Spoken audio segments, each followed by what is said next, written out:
Bonjour et bienvenue dans l'invité de l'économie. Je reçois aujourd'hui Qid Yu, directeur général adjoint en France de la Banque industrielle et commerciale de Chine, plus connue avec son acronyme anglais ICBC.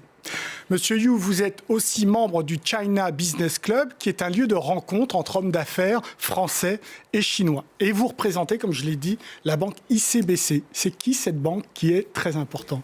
Bonjour monsieur, merci de m'inviter au studio. En effet, ICBC, c'est la plus grande banque dans le monde entier en termes de capitalisation.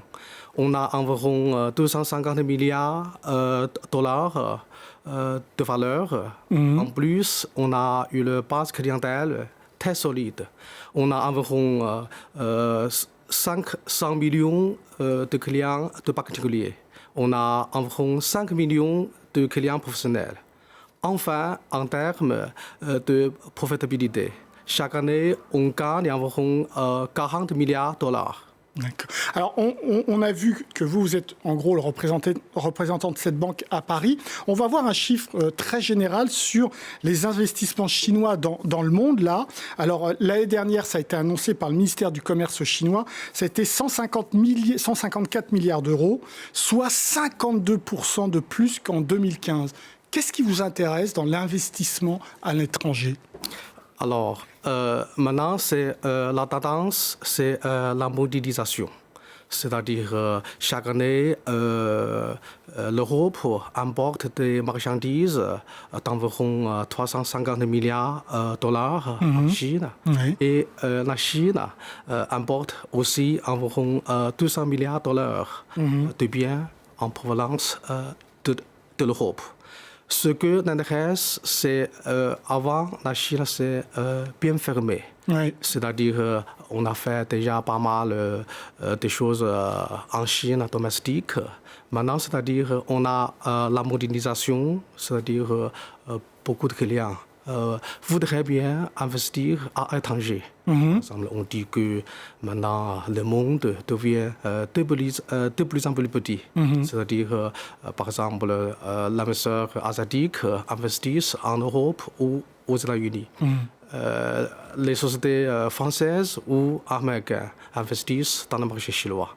C'est-à-dire, pour nous, vous voulez beaucoup plus ouvrir le marché chinois, dont on dit qu'il n'est pas tellement ouvert. Et maintenant, c'est pour moi, je crois, ça c'est la direction pour le voie de modernisation pour la Chine. Maintenant, c'est-à-dire la Chine voudrait bien ouvrir la porte. Les investisseurs sont bienvenus dans le marché chinois. Et également, le gouvernement chinois voudrait bien les autres gouvernements, par exemple, européens ou américains. Qu'est-ce qui vous intéresse? Quel secteur vous intéresse en Europe, secteur économique? Alors, en effet, j'ai beaucoup de contacts avec les clients chinois. Ils s'intéressent beaucoup de savoir-faire, haute technologie, immobilier, agroalimentaire. Agroalimentaire, oui. Voilà. Et parce que très souvent, je ne conseille pas des investisseurs chinois prendre la totalité d'une société française ou étrangère. Pourquoi? Tout d'abord, je pense que pour faire des business, il faut créer une situation de gagnant-gagnant. Parce que très souvent, je conseille l'investisseur chinois de prendre une moitié d'une société. Par exemple, pour prendre autour de 50% d'une société, à la fin, on peut développer un marché de tiers, par exemple, le marché chinois. Parce que ça, c'est un marché énorme. Alors, vous êtes un banquier. En France, par exemple, qu'est-ce que vous trouvez de très intéressant qui peut servir, ou de transfert de technologie, peu importe, à la Chine? Alors, maintenant, c'est un marché très ouvert. Je crois que si on a des très belles choses, on a besoin de partager. Par exemple, en Chine, maintenant, on a investi beaucoup dans la recherche aussi. Voilà.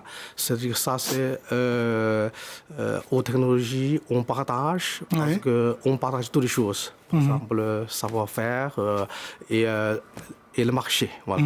Parce que en Chine, on a un grand marché. Voilà. Si on peut utiliser le savoir-faire ou technologie dans le marché chinois, c'est bien pour les Français, c'est bien pour les Européens. En plus, c'est bien pour le marché chinois. C'est-à-dire, on peut gagner. Voilà. Alors, vous avez vu que ça bouge beaucoup en Europe, et il y a notamment le Brexit. Ça a été annoncé, c'est officiel, ce sera un Brexit très dur. Vous êtes banquier, vous êtes présent à Londres. Est-ce que ça a des conséquences directes sur vous, notamment pour les questions de passeport? Est-ce que vous allez rapatrier des emplois en France ou ailleurs sur le continent? C'est une très bonne question, en effet. Parce qu'on a déjà deux licences à Londres. Voilà, oui. Parce que ICBC Londres, le succursale ou la filiale, ce sont très indépendants. Je ne crois pas qu'on recule les employés, les affaires vers l'Europe parce qu'on a déjà le succursale et filiale très indépendantes. Voilà. En Europe continentale, on a déjà centralisé des activités à Luxembourg. Parce que, donc ce ne sera pas Paris qui va gagner. Paris, ça c'est un grand marché pour nous. Pourquoi pas? Parce qu'il me semble la base clientèle, c'est très solide en France. Voilà. Maintenant, on fait pas mal de choses dans le marché européen ou français. Voilà. Donc il n'y aura pas de déplacement de salariés. Pour vous, ce n'est pas un problème le Brexit?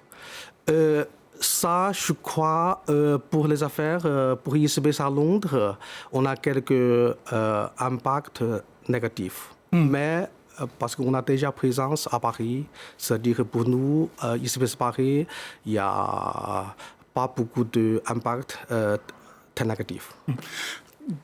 Quand vous voyez le Brexit en Europe, l'élection de Trump qui a été assez dure quand même avec le commerce chinois dans ses premières déclarations, vous pensez quoi? Que l'Europe peut être le refuge ou peut-être le vrai partenaire du nouveau business avec la Chine si les États-Unis se ferment?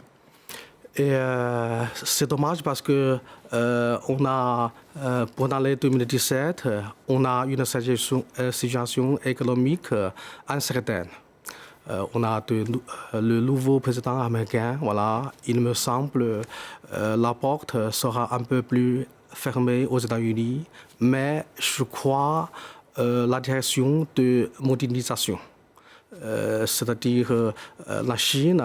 On encourage la modernisation, on veut bien travailler ensemble avec les Américains, avec les... Oui, mais ils ne veulent plus travailler avec vous, les Américains. Donc cette mondialisation, vous allez la faire avec l'Europe, avec d'autres pays, avec l'Asie. Après tout, ils se sont retirés du Transpacifique. Donc c'est une opportunité aussi pour vous.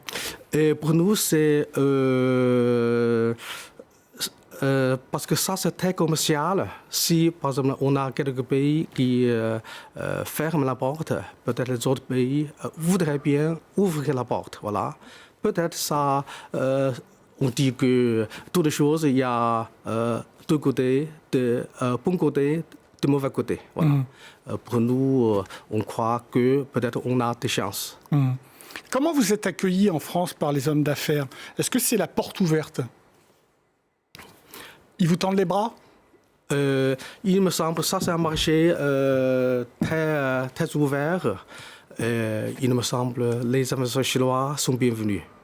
Et par exemple, maintenant, entre l'Europe et la Chine, et notamment la Chine et la France, on a pas mal de volume. Voilà.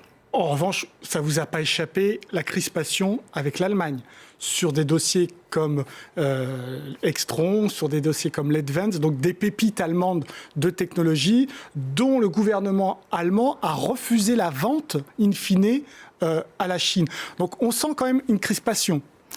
Vous faites peur?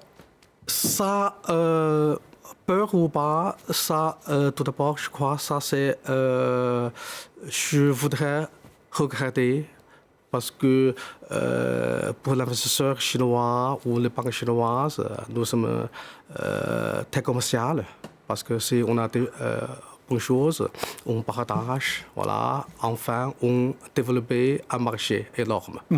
Alors pourquoi vous faites peur à ce point-là? Votre puissance financière fait peur, le fait que vous rachetiez fasse peur? En effet, parce que, comme une banque chinoise, on fonctionne comme le pont de liaison entre la Chine et l'Europe. Voilà. Mais l'Europe a peur de votre dumping.